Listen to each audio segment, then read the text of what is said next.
Hola chicos, hola chicas, bienvenidos. Vamos a dar comienzo a nuestra tercer clase de política y ciudadanía. Vamos a hacer, antes de comenzar con el contenido de nuestra clase, un breve repaso de cómo llegamos al día de hoy. Recuerden que yo les envié para hacer un trabajo con un cuadro en el cual tenía que completar con los distintos periodos históricos correspondientes a la antigüedad, a la Edad Media y a la modernidad. Yo les había dicho que para poder entender nuestra actual forma de organización, que está determinada bajo un Estado, ¿m? Tenemos que hacer inevitablemente un análisis de cómo llegamos al día de hoy.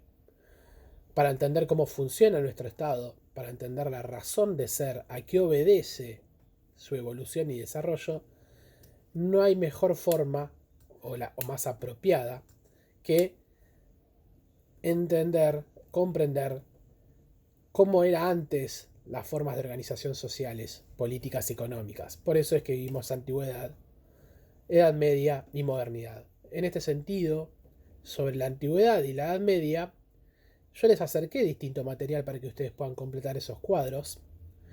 Pero en el caso de la modernidad debieron ustedes realizar un trabajo de investigación, según las distintas fuentes que cada uno consultó, y completar el contenido correspondiente de acuerdo a esa tarea de ustedes de investigación. Bueno, hoy nos toca que yo les acerque ya y les explique cómo se da esa evolución, ese traspaso de la Edad Media a la modernidad, en la cual empieza a desarrollarse y a aparecer el Estado moderno como actualmente lo conocemos, que luego fue evolucionando, obviamente, pero es cuando empieza a las sociedades empiezan a organizarse bajo esa institución. Vamos a comenzar. Recuerden que la Edad Media fue un periodo muy largo, que más o menos aproximadamente en promedio, según la corriente histórica que se investigue, duró 1000 años, o sea, mucho tiempo. Ese periodo histórico es catalogado o es descrito, calificado como un periodo de oscuridad para la humanidad. ¿Por qué de oscuridad? Y porque se dice que la humanidad eh, transitó ese tiempo bajo la ignorancia, bajo las sombras de las verdades, del conocimiento verdadero, de la ciencia, de explicaciones eh, efectuadas bajo el razonamiento. Entonces, por eso se dice que es un periodo oscuro, aunque mucha corriente histórica discrepa de eso. Que ustedes sepan, no nos vamos a hacer una clase de historia, pero a grandes rasgos se le dice así. ¿Y entonces qué ocurre? Bueno, ustedes van a ver en uno de los power que yo les estoy dejando y de acuerdo a las fuentes de información también que yo les dejo y que ustedes también pueden por su propia cuenta ocultar, van a ver que más o menos en el siglo XVII, XVI, entre el XVI y comienzos del XVIII, sucede lo que se llama el siglo de las luces. También lo pueden encontrar como el iluminismo, ¿eh? Como la ilustración, los pensadores ilustrados.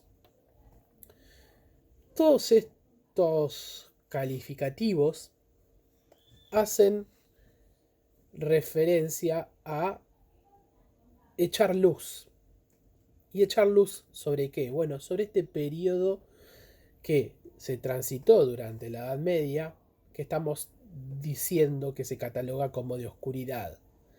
¿Y por qué se echa luz? Bueno, porque comienza a aparecer diversas corrientes filosóficas, culturales, políticas, económicas y artísticas. O sea, es un movimiento amplísimo. O sea, es un movimiento que eh, implicó un cambio en todas las perspectivas de la vida en general. Por eso es tan profundo.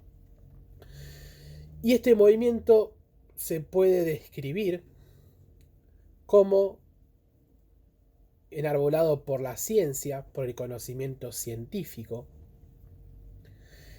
Entre otros, ahí podemos, entre otros personajes referentes de este movimiento en lo que hace a la ciencia, podemos ver a Galileo Galilei, a Copérnico, que por ejemplo, en lo que hace a la ciencia, ¿cómo hicieron esta tarea de echar luz?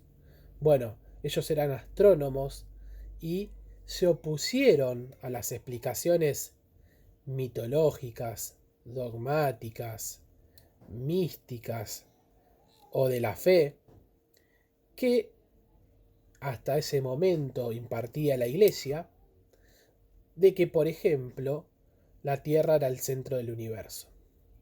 Obviamente el oponerse a la Iglesia en ese momento como principal fuente de poder que regía el mundo occidental no era nada sencillo, era cuestionar una autoridad, y una autoridad que no era ejercida de la forma más democrática, o sea, al contrario, no tenía ningún rasgo de democracia y de equilibrio en el poder. Al contrario, era un poder ejercido de forma autoritaria y de forma absolutista.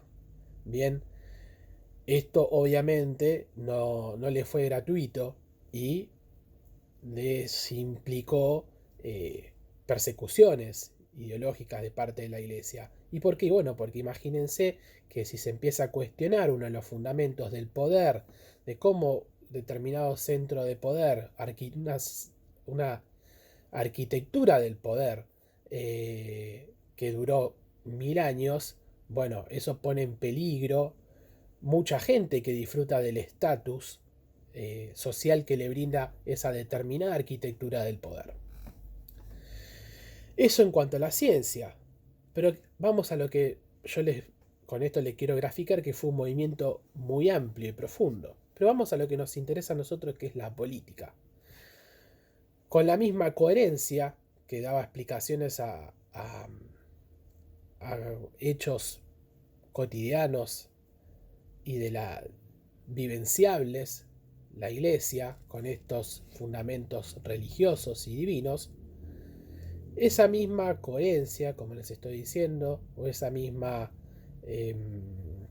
forma de verlo, lo aplicaba a la política. Y nosotros vimos cómo los distintos señores feudales y las distintas monarquías, o sea, reyes, justificaban su lugar dentro de la sociedad, diciendo que eran porque obedecían a una decisión de Dios y que Dios los había puesto allí. Y uno no podía, no tenía forma de oponerse a ello. Bien, como sucedió en la ciencia, empezaron a haber determinados pensadores políticos que empezaron a escribir, a teorizar. Cuando hablamos de teorizar, son teorías. Sobre que esto debería empezar a reverse. ¿Cómo es que X persona se encuentra ubicada en la punta de una pirámide social? Porque Dios lo ordena así. Bueno, y empezaron a escribir con otros fundamentos que ya no eran apelando hacia Dios. Recuerden la palabra teocentrismo. Era todo un momento o un periodo donde se apelaba para cualquier explicación a justificaciones provenidas de las deidades, de la divinidad.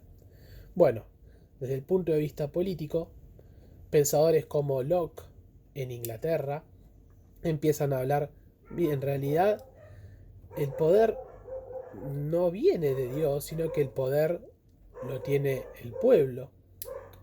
En realidad, eh, los reyes no son más que meros representantes del pueblo, porque justamente el poder como lo tiene el pueblo, están ahí en representación del pueblo.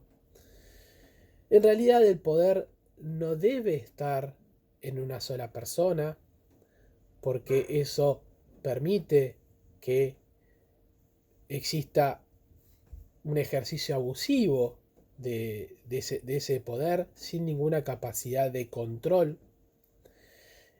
En realidad existen ciertas libertades de las personas, eh, por ejemplo, a tener nuestras propias propiedades y que no venga cualquier, eh, cualquier funcionario o cualquier enviado de Dios, emisario de Dios, a confiscarnos diciendo que eh, no corresponde que tengamos propiedades y que las corresponde que las administre la monarquía o los señores feudales porque ellos son la voluntad del cielo en la tierra. Bueno, pensadores que empezaron a darle otro tipo de explicaciones a la sociedad, ya desde el punto de vista político. Ustedes van a ver que ahí yo les dejé Locke en Inglaterra, Montesquieu, Rousseau en Francia y muchos otros que nada más y nada menos son teóricos. Como yo ya les dije en una clase de Zoom, justamente la actual situación de la pandemia, donde algunos que nos gusta leer, estamos viendo que hay pensadores que se encargan de describir o hacer algo de futurología o de teoría sobre cómo será este nuevo orden mundial que dicen que sobrevendrá después de esto que estamos viviendo el día de hoy. Bueno, ubíquense ustedes, hagan ese mismo ejercicio mental de ubicarse en ese momento histórico y pensar que bajo un dominio autoritario de parte de la iglesia y de estos que eran el matrimonio indisoluble con los reyes, había gente que empezó a escribir y a oponerse desde el punto de vista de la ciencia, desde el punto de vista político y también religioso, porque por ese entonces empieza a desarrollarse lo que era la reforma protestante, que cuestionaba el actual rol de la iglesia para ese momento. A partir de ello evoluciona en Inglaterra, sucede la Revolución Inglesa, se crea el parlamentarismo, o sea, el poder se divide, ya deja de estar en cabeza de una persona, por eso dice muchas veces que Gran Bretaña, Inglaterra son los padres de la democracia, porque es ahí donde fueron los originarios, los pioneros en este tipo de ideas. Y mucho después, tenemos otro hito fundamental, que fue la Revolución Francesa, que a diferencia de la inglesa, fue bastante más sangrienta. Imagínense que termina esta revolución con un rey decapitado por parte del pueblo. El pueblo llegó a tan grave o riesgoso cuadro de precariedad y de malestar, donde por el contrario había un rey que vivía en un palacio en Versalles. Después le voy a dejar si encuentra algún link de lo que era el palacio y cómo vivía el rey, que se había llevado toda la nobleza a vivir a su palacio.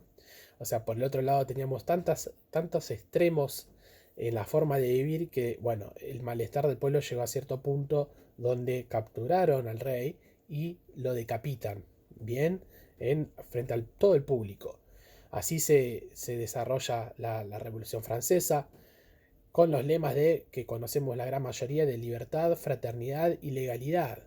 Libertad, queremos libertad, no queremos estar más subyugados, presionados bajo una figura que los explotaba en todo sentido, no les permitía tener propiedades, no les permitía poder expresarse, no les permitía poder elegir a sus representantes y y el pueblo estar en una miseria absoluta. Entonces pedían libertad. Legalidad. Bueno, no queremos más que la voluntad o la organización de nuestra sociedad esté relacionada con el parecer o mismo la voluntad, como recién dije, de una sola persona. Tiene que haber un cuerpo legal. La sociedad tiene que estar organizada bajo leyes.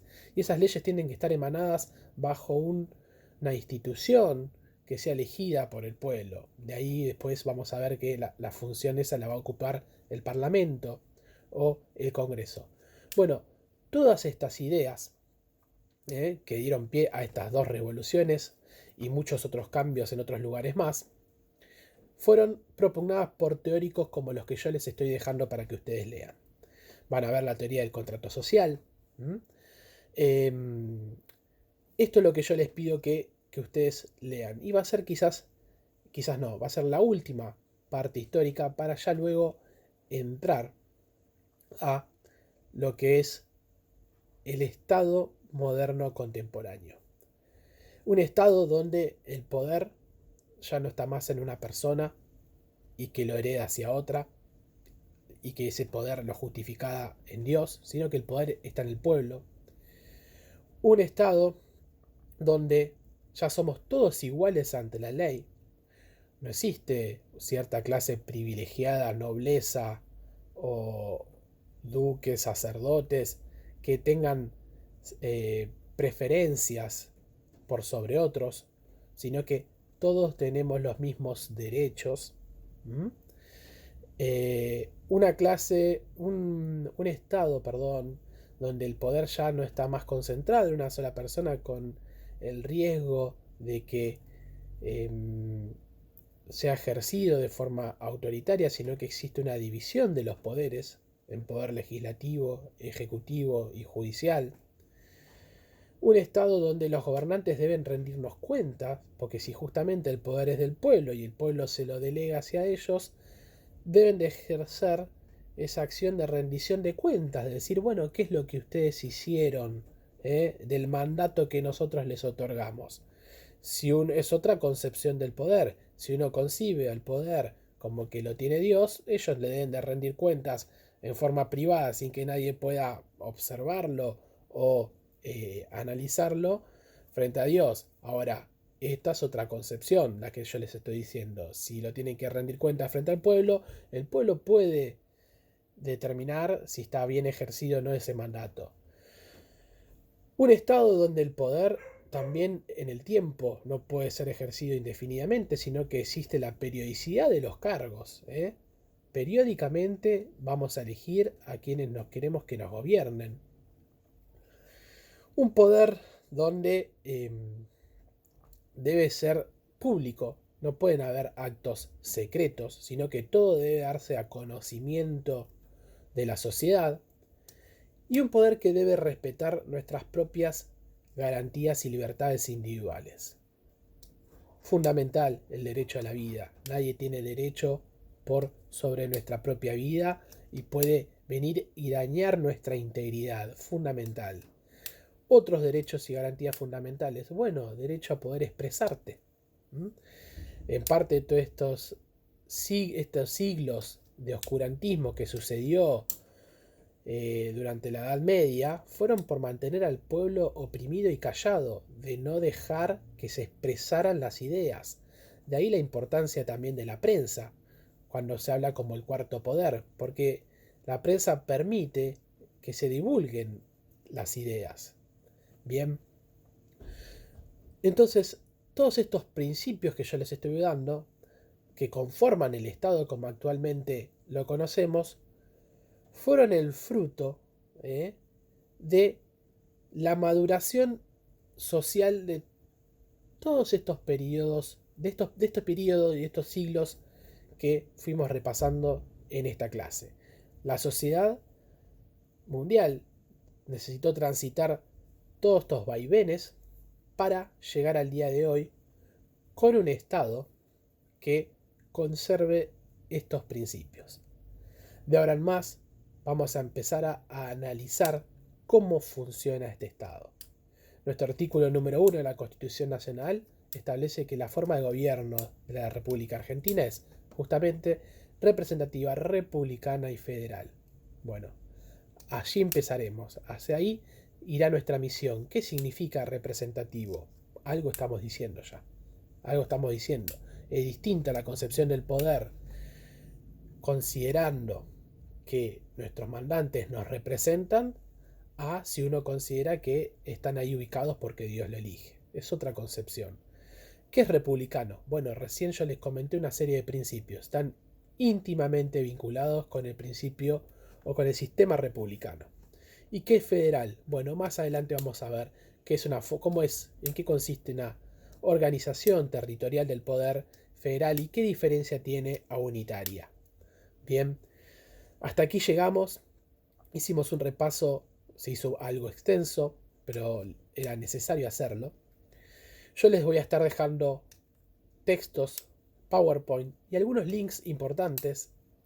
Entre ellos les voy a mostrar un link, dos links creo, de un personaje correspondiente a la ciencia, que fue un astrónomo, el cual se opuso en su momento a la iglesia, a los conocimientos impartidos por la iglesia. Duran creo que 2 y 3 minutos, es poquito, y con ello yo quiero graficarles todo la evolución de cómo se empezó a modificar la forma de adquirir el conocimiento a partir del siglo de las luces, del iluminismo, de la ilustración, pero también para que ustedes tengan una percepción de lo que es el poder ejercido de forma autoritaria. ¿Cuáles son los riesgos? ¿Qué tan grave es? Y dentro del PowerPoint, al final del PowerPoint también tienen ejemplos de distintos gobiernos, bastante no, o sea, llevados a cabo de formas autoritarias y de formas no democráticas, para rememorar cuál es el riesgo de volver a esquemas o arquitecturas del poder en donde está concentrado y depende del capricho y arbitrio de solo una persona. El riesgo es muy grande. Por eso, en momentos actuales como los de ahora, donde las sociedades estamos en crisis por esta situación particular, es donde más cuidado y alerta debemos estar.